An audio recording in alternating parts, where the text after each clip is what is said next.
ભરમાં ધોધમાર વરસાદની સ્થિતિ છે ત્યારે કેન્દ્રીય ગૃહમંત્રી અમિત શાહે વરસાદની પરિસ્થિતિની સમીક્ષા કરી છે। મુખ્યમંત્રી ભૂપેન્દ્ર પટેલ સાથે ટેલિફોનિક માધ્યમથી તેમણે જાણકારી મેળવી છે। વરસાદથી પ્રભાવિત વિસ્તારો, રાહત કાર્યો, બચાવ કામગીરી અંગે ચર્ચા કરી છે। કેન્દ્રીય ગૃહમંત્રી અમિત શાહે વરસાદની સ્થિતિની સમીક્ષા કરી છે। વિગતો સાથે સંવાદદાતા મેહુલ જોડાઈ ગયા છે। મેહુલ, ગૃહમંત્રી અમિત શાહે મુખ્યમંત્રી સાથે ટેલિફોનિક માધ્યમથી વરસાદની સ્થિતિને લઈને જાણકારી મેળવી છે। શું અપડેટ? પટેલ જે છે તે ગઈકાલે મોડી રાતથી જ રાજ્યમાં ભારે વરસાદની સમીક્ષા કરી રહ્યા છે ત્યારે કેન્દ્રીય ગૃહમંત્રી અમિત શાહે પણ ભારે વરસાદની સ્થિતિને લઈને સમીક્ષા કરી હોવાના સમાચાર પ્રાપ્ત થયા છે। મુખ્યમંત્રી સાથે તેમણે ટેલિફોનિક ચર્ચા કરી છે।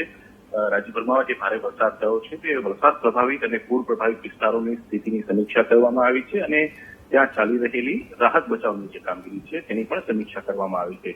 મહત્વનું છે જીજ્ઞાસા કે મુખ્યમંત્રી ભૂપેન્દ્ર પટેલ પણ જે છે સ્ટેટ ઇમરજન્સી ઓપરેશન સેન્ટર પર થોડા સમય બાદ આવશે અને તેઓ અધિકારીઓ સાથે લગભગ 12.5 કલાકે આ બેઠક કરવા જઈ રહ્યા છે। જી મેહુલ, આભાર જાણકારી આપવા બદલ।